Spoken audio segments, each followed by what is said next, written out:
You guys remember Ashes of Creation? I have played this game very long time ago whenever it was in alpha. I feel like ever since the inception of World of Warcraft, there has been talks of the World of Warcraft killer. And a lot of people say that it's either gonna be Ashes of Creation or it'll be the League of Legends MMO, right? Like that's the two big contenders for it. But let's see the video, guys. Ashes of Creation in 2023. What's happening? 5 months since my last video covering Ashes of Creation's monthly development updates.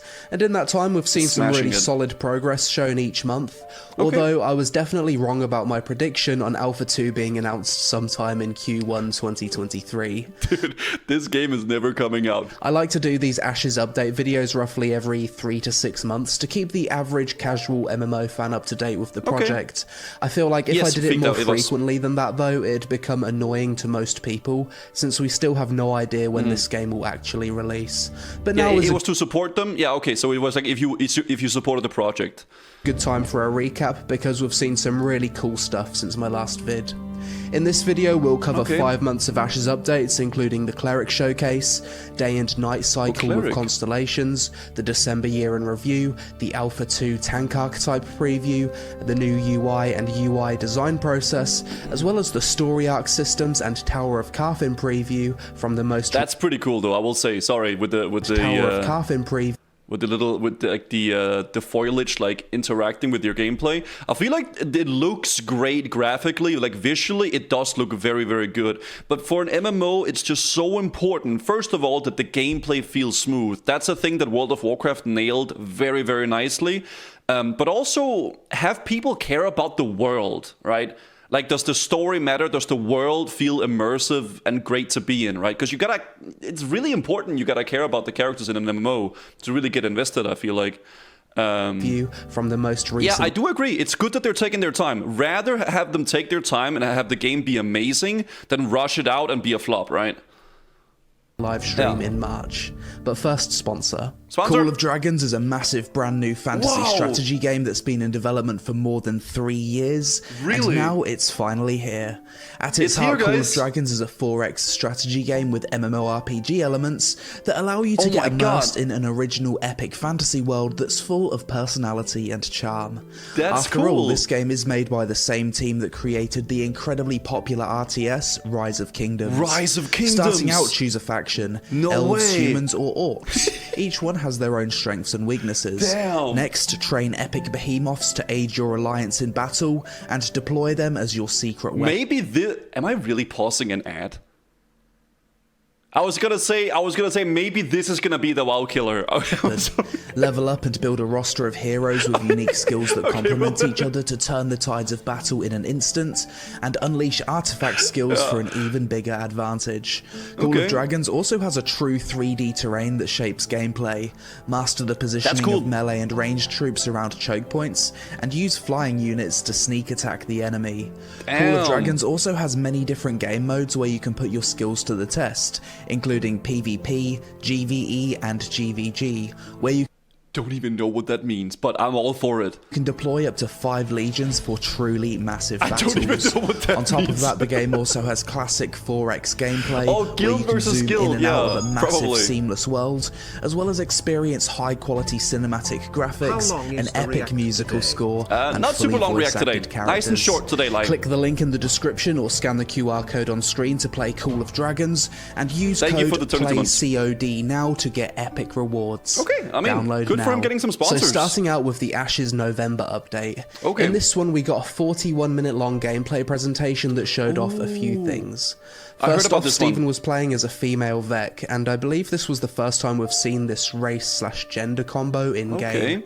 The team basically show off the deer mounts for a bit, as well as a few nice aesthetics. The graphics a little bit reminds me of like Elder Scrolls, like really revamped and modernized, right, a little bit. Of the Riverlands biome. Gives me like kind of they similar travel to the top of the hill and give us our first look at the day-night cycle transition, as well as our first look at the multiple moons of Vera.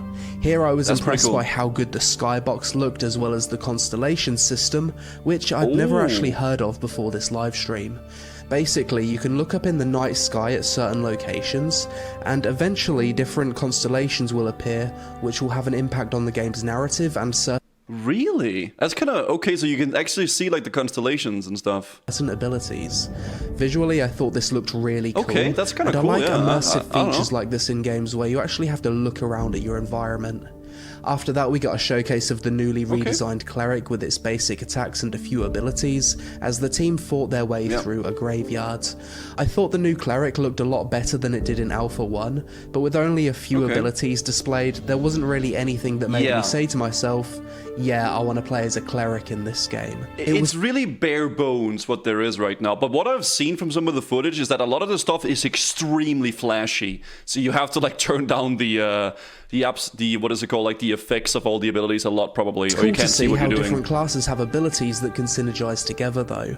In one example, the warrior used Whirlwind to stagger enemies, then the cleric used Chains of Restraint, which stuns enemies that are staggered. Eventually, the team got far enough into the graveyard that they were able to look up and identify a second constellation. Damn. Overall, solid live stream. I liked the fog effect on the floor in the graveyard. Nice to see some progress with the cleric. That's cool. And the constellation system is pretty cool. Visually, it looks really good, I think. Like, again, like I feel like the gameplay and the feel of the characters matters a lot more, but it looks nice. Like, it genuinely looks really good. You can argue whether or not you like that art style for an MMO, like a little bit more of a realistic art style. It's definitely going into like the more realistic style, but it looks good. It looks really nice. December's end of year live stream was a bit different. New World This game one was a disaster. pre-recorded year in review style stream that basically went over all the progress that was made in 2022, which was a hell of a lot of progress. That's good. In 2022, we saw the following. The year started with the announcement that the team was moving from Unreal 4 to Unreal 5. Oh, yeah, we heard about this. I remember we saw this, that like, yeah, they moved to a new engine, and it looked like, look at the lighting here. It just looks absolutely insanely good.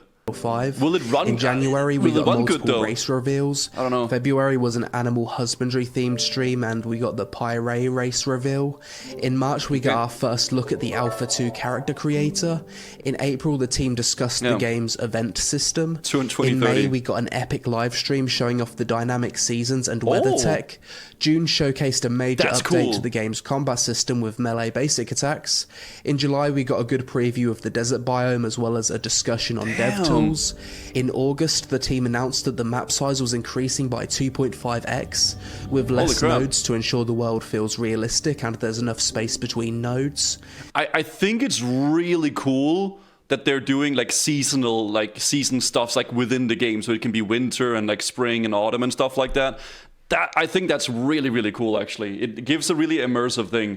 MMORPGs shouldn't require high-end PC. People like WoW, Final Fantasy, RuneScape, because they require beefy PC and it's really accessible. Yeah, that's definitely a big problem. That's what I'm saying. Like, the game looks visually amazing. It looks so cool, but is the gameplay fun? Does it feel smooth? Like, is the story interesting, right? There's a lot more things than just the visual that matters, but it definitely looks amazing. I will say that for sure. September, we got a look at the Ranger, basic weapon attacks and a few abilities. October's stream focused on the Gathering system, and we basically learned that Intrepid was taking the best parts of New World's Gathering and putting it in their game. And November was the Cleric, Female Vec, Riverlands, and Constellations showcase that I've previously mentioned. Yeah, exactly, Eric. Yeah. So yeah, 2022 was a massive year of progress for this project, and a year in review live stream was certainly warranted. January 2023 was the Tank preview live stream, a 47-minute gameplay preview of a 4-man party once again fighting through the Riverlands, this time with Steven piloting the tank. So I don't know if this is like an open world dungeon that they're doing, or if it's like whatever, like a closed thing. But I did hear something about this that they were playing. He showed off a few abilities, including a charge, a forward cone AoE, a shout, a damage mitigation toggle ability, and a 80% of their dungeons and raids are open world. That is quite cool. That is definitely quite cool. I will say that. Cone dome ability. Most of the tank abilities shown were said to have some kind of threat generation, and it seems like managing threats will be a big aspect to and there is tap targeting, I do believe, right, in this game. I think. Tanking in Ashes. Some people might enjoy that style of gameplay. Show me WoW alpha game footage. Yeah, that's what I'm saying as well. Like, you gotta realize it is in an alpha. And the fact that they're showing like alpha stages of the development is really, really cool, because when a game is an alpha, it's pretty far away from being done, right? And that's what I said when I played the alpha. There wasn't really much to say about it because it was just very, very early stages of the game. There's not so much. WoW alpha looked like shit, The team fought their way through the Riverlands and really eventually died alpha. to some elite mobs due to an overpull. Apparently this area is designed for group sizes of 8, but with small pulls they slowly made it through the area, so it's a hybrid Steven with the tap targeting, you guys said. looting himself a full set of blue tank gear with a tower shield. Ooh. During this live stream, the thing that actually impressed me the most was the attention to detail in how some abilities interact with the environment. Yeah. Here, for example, the shout ability visually moves the grass in a cone. That is really cool. As I said, the graphics, dude, like, it looks cool, man. It really does. I really hope it can be optimized in a way that it runs really well on PCs, so you don't need like a I don't know, like a $5,000 PC to run it. But it does look amazing. It really, really, really does. But I thought this was so cool, and it's little things like this that make me feel connected to 10 the years world of development, in an MMO. Later, we also got our first look at the tank's active block ability. Personally, I'm not too sure how well this will work with a hybrid combat system in the long run, but I guess we'll see during testing. This game will not be Eventually, like, they made it to the final boss of the area. Steven equips his full Titan bark set, and that concludes the live stream. He looks like one of those Elden Ring Sentinel Guard, whatever they're called, like with the big tree thing. Looks really cool. I wonder how much money Steven has put out by now. Probably a lot, right? This game will flop like every other MMO. I mean, I don't know if it's gonna flop. I don't know if it's gonna do great, but I'll give it a try whenever we get some more gameplay of it, and then we'll see, right? I'm not really a tank player, so I don't have any strong opinions on the gameplay. It's like a Paladin set, man. But it looked decent enough.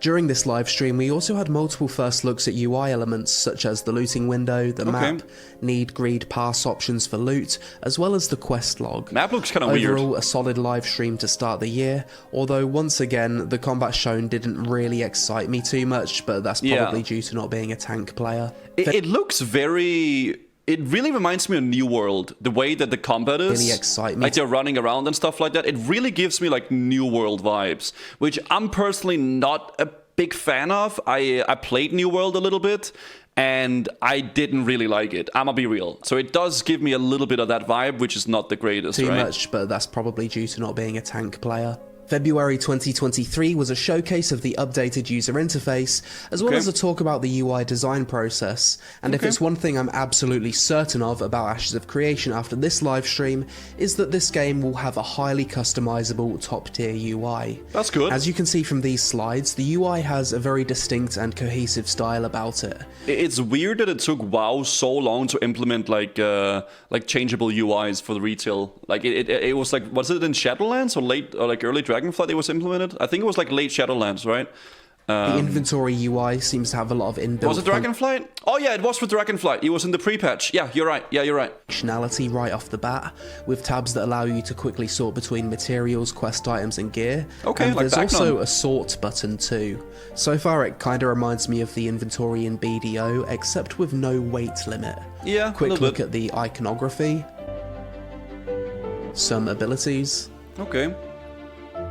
and a Some cool abilities there, and then look at the quests. quest log with the multiple dialogue options. You've got the NPC portrait in the top left of the log, and there's a visual indicator of each quest step, as well as optional quest steps. I don't know. I'm not a big fan of like the dark color of the quest log. Maybe I just like a brighter UI in general, but I'm not a big fan of like the darkish colors. But I mean, that's just like a small thing, right? Ashes of Creation is going to have 2 combat styles. You can choose tap target or skill-based action combat. That's going to be interesting to see how that'll pan out for the whole thing. Overall, for MMOs, the most of the MMOs I enjoyed overall was usually always tap target. I think tap target works really well for MMOs, but it can also, like, action-based skill combat like that can also work really, really well. Here's a look at the crafting interface so far. A full It's needed for look at the fast-paced quest combat journal, to a certain degree. a preview of the options menu, Okay. and finally the character sheet. All right, so like just kind of standard, yeah. So Overall, I think the UI design so far looks amazing. I'm especially impressed by the quest log and the quest dialogue window. I kind of just don't... I like the way that it looks, I just don't like the coloration. It has a very unique and polished style about it that displays all of the relevant information that you'd want to see. Light mode, Andy. We also know that the UI... I mean, that's such a small gripe. Like, you could probably customize that to be light, right? But it looks fine, yeah. Be highly customizable to the same level of games like BDO, Final Fantasy XIV, and World of Warcraft with options to save presets, so there's no real concerns with the UI on my part. However, the only thing I wish they'd improve is the nameplates on the mobs for the upcoming showcases, because currently it doesn't look too good. It looks a little bit scuffed, but again, it is an alpha, like we can't expect too much, but it does look a little bit scuffed with the names above the... It looks like a really old MMO with those names being like that. I don't know. I'm pretty sure this is just placeholder for now, though. Yeah. Finally, the March livestream, and this one was a bit of a banger as it showed a big system not previously shown in Ashes before, the story arc system. So basically, as nodes level up and certain conditions are met, points of interest around a node may become active, and a special time-limited narrative server-wide event with quests will occur. Oh, so that's gonna be similar to Guild Wars. Whenever you can, in Guild Wars, you can go to like an event, and then there's like a timer where you have to do a certain thing, like a quest or like for everybody within that area. So somewhat similar to Guild Wars, Rift as well. Yeah, Rift has the same thing. Yeah, that's true. In this case, the Tower of Carfin narrative was activated. That's cool. Upon activation, the world shook, and the top of the tower exploded. The area was engulfed in a red mist, and blood starts pouring from the corruption-infested walls.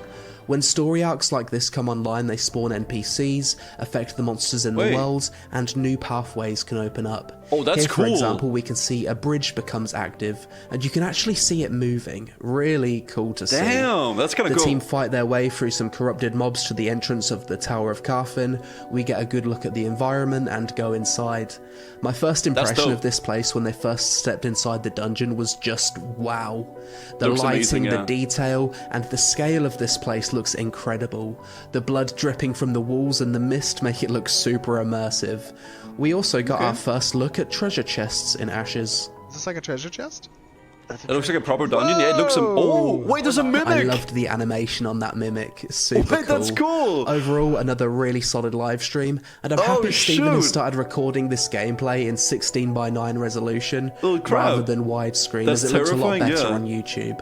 But that's it for my quick recap on the past 5 months of Ashes of Creation live streams. In the next few months, we're apparently going to get a look at the new mage combat, as well as the giant Cyclops world boss, so I'm definitely looking forward to that.